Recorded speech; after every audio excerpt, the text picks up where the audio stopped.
हर बार एक नई शुरुआत मैं करना चाहूं, लेकिन मेरी हार का डर मुझे हर बार पीछे ले जाए। बचपन से जिस प्रकार के समाज में हमारी परवरिश हुई है, वहां हमें यही सिखाया गया है कि जिंदगी में कभी हारना नहीं है। जो इंसान अपने जीवन में कभी नौकरी नहीं करना चाहता, उसके पास जीवन में कुछ पैसा कमाने के कुछ ही विकल्प बचते हैं, और उनमें से एक विकल्प होता है रोजगार। श्याम की भी हालत ऐसी ही थी। ऐसा नहीं था कि उसने जीवन में पढ़ने की कोशिश नहीं की या फिर कोई नौकरी पाने की कोशिश नहीं की।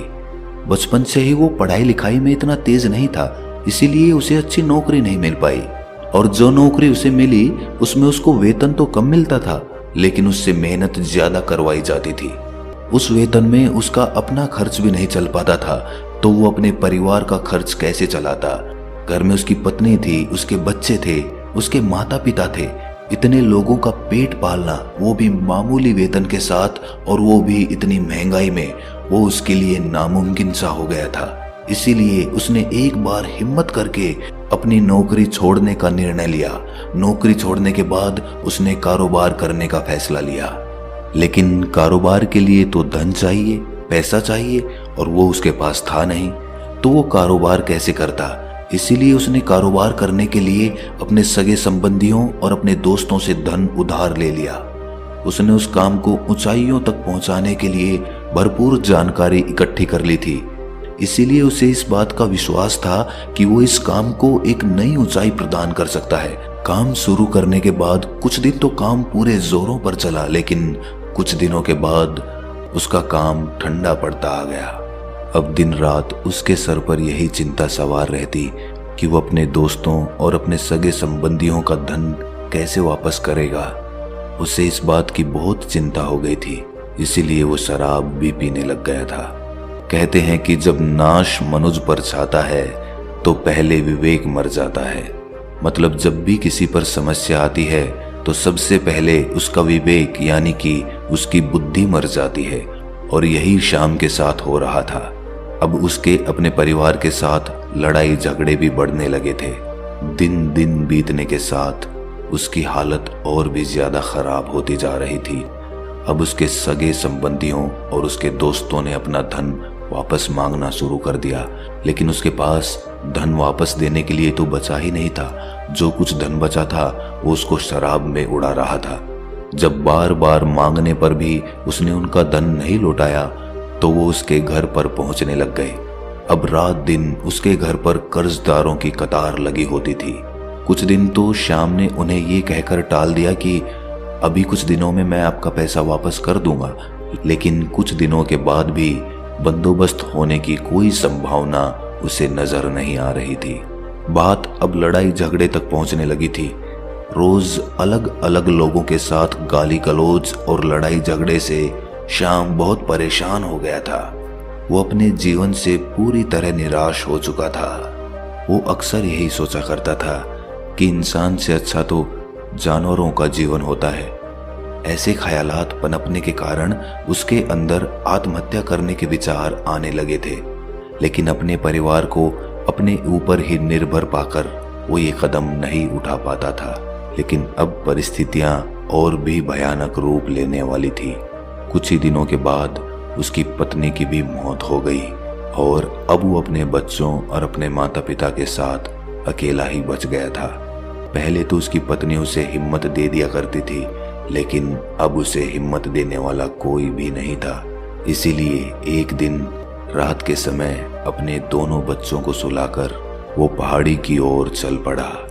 जाने से पहले उसने आखिरी नजर अपने परिवार पर डाली, और उसकी आंखों में आंसू भरे थे। छल छलाई हुई आंखें लिए हुए वो पहाड़ी की ओर चलता जा रहा था।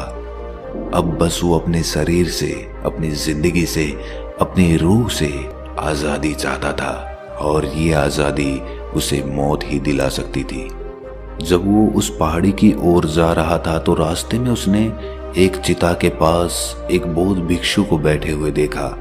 ये दृश्य जब श्याम ने देखा तो श्याम उस भिक्षु के पास पहुंचकर बोला, लगता है कि आपके किसी बहुत करीब इंसान की चिता जल रही है।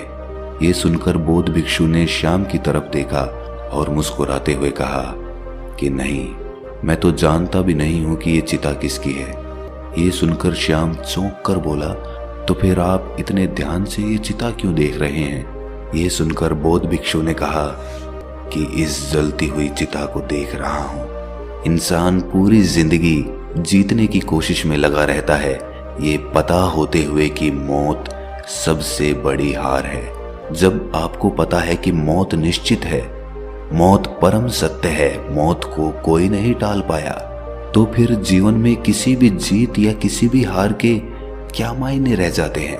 हम कितना ही कुछ पालें या कितना ही कुछ खो दें, आखिर में आनी तो मौत ही है। ये सुनकर श्याम ने कहा कि महात्मन, मौत तो एक बार दर्द देती है, लेकिन जिंदगी हर रोज दर्द देती है। ऐसी जिंदगी के भी क्या मायने? इस पर बौद्ध भिक्षु मुस्कुराते हुए बोले, तो इसका मतलब है कि जिंदगी और मौत दोनों के कोई मायने नहीं हैं, दोनों ही एक ही सिक्के के दो पहलू हैं। लेकिन जरा तुम खुद सोचो, अगर तुम्हारी मौत के भी मायने नहीं हैं तो मरने के बाद तुम्हें क्या हासिल हो जाएगा? तो फिर अपनी जिंदगी को खत्म करने से क्या मतलब? ये सुनकर श्याम ने हाथ जोड़कर कहा कि हे महात्मन, मैं अपने जीवन से दुखी आ चुका हूँ। अगर मैं आपसे सच कहूँ तो मैं आज यहाँ पर आत्महत्या करने के लिए ही आया हूँ। मैं अपने जीवन से हार चुका हूँ और मौत ही मुझे आखिरी रास्ता नजर आ रही है। ये सुनकर बौद्ध भिक्षु ने उसका कंधा सहलाते हुए कहा कि मैं तुम्हें दो ऐसी बातें बता रहा हूँ जिसे समझने के बाद तुम्हें जिंदगी से कोई शिकायत नहीं रहेगी। पहली बात, हमेशा याद रखना कि हारता वही है जो मैदान में खड़ा होता है। अधिकतर लोग जीवन में एक नई शुरुआत कर ही नहीं पाते, एक प्रयास कर ही नहीं पाते, इसीलिए वो जीवन की गहराइयों को समझ ही नहीं पाते। उन्हें हमेशा यही लगता है कि कहीं नई शुरुआत करूं और मेरा कोई नुकसान हो जाए, और इसी नुकसान के डर से वो कभी शुरुआत नहीं कर पाता। लेकिन जरा सोचो, अगर घड़े में पानी ही नहीं भरा गया तो घड़ा किस काम का? अगर जीवन में जीवन की गहराइयों तक डूबा ही नहीं गया तो जीवन का क्या फायदा? क्या फायदा इस शरीर का? इसीलिए जीवन में कभी भी नई शुरुआत करने के लिए डरना मत, घबराना मत। अरे ज्यादा से ज्यादा क्या होगा, तुम हार जाओगे, लेकिन हारने के लिए भी तुम्हें एक कदम तो बढ़ाना ही होगा। अगर तुम वहीं पर खड़े रह गए तो जीवन के अंत में तुम्हें यही अफसोस रहेगा कि पूरा मैदान मेरे सामने था और मैं खेल को खेला ही नहीं। लेकिन फिर क्या होगा? जब चिड़िया चुग गई खेत तो पछताने से क्या होगा? इसीलिए अगर कल को पछताना नहीं है तो अपने मन से हार का डर निकाल दो। भूल जाओ समाज क्या कहेगा, बस अपनी सुनो, अपने मन की सुनो। अगर आपके मन को लग रहा है कि आप किसी काम को, किसी रोजगार को अच्छे तरीके से कर सकते हैं तो उसको शुरू करने में कभी भी घबराना मत, वरना तो जिंदगी भर आपको यही अफसोस रहेगा कि मैं कर सकता था। और दूसरी बात जो हमेशा याद रखनी है वो ये कि हार कर भी यहाँ खेल से कोई बाहर नहीं होता। मौत से पहले जिंदगी आपको अनगिनत मौके देती है, लेकिन वो आपके ऊपर निर्भर करता है कि आप कितने मौके ढूंढ पाते हैं। जिंदगी एक ऐसा खेल है जहां हार कर भी कोई खेल से बाहर नहीं होता। अगर हम एक बार हार गए तो हमें दोबारा नई शुरुआत करनी चाहिए, लेकिन पहली वाली हार का डर हमारे मन में बैठा रहता है, इसीलिए हम दूसरी शुरुआत नहीं कर पाते। आपको जीवन में चाहे जितनी भी हार मिले, लेकिन आप कभी हार मत मानना, क्योंकि आपका जीवन आपको अनगिनत मौके और देगा, आपको दोबारा से ऊपर उठने के और नए नए रास्ते दिखाएगा। लेकिन आप अपने जीवन से कभी निराश मत होना। आखिर में तो ये शरीर खाक हो ही जाना है, सब कुछ हार कर यहीं छोड़कर जाना है, तो फिर हम जीते जी क्यों हार माने? कम से कम अपने जीवन को हम कोशिशों का एक सागर तो बना सकते हैं। चलिए मान लिया कि हमने जीवन में कुछ नहीं पाया, लेकिन हमने जीवन में कोशिशें तो की, हमने जीवन को अनुभव तो किया। कम से कम जीवन से खाली हाथ तो नहीं लौट रहे। इसीलिए फिक्र को आज ही आग लगा दीजिए और एक नई शुरुआत करिए। देखिए, नई शुरुआत आपको एक नया हौसला देगी। मन के हारे हार है, मन के जीते जीत। इसीलिए अपने मन में उमंगे भरिए, उत्साह भरिए, जोश भरिए और एक नई शुरुआत करिए। तो दोस्तों, कैसी लगी ये कहानी आपको कमेंट सेक्शन में ज़रूर बताना, और अच्छी लगी हो तो इस चैनल को सब्सक्राइब ज़रूर कर देना। तो मिलते हैं अगली कहानी में।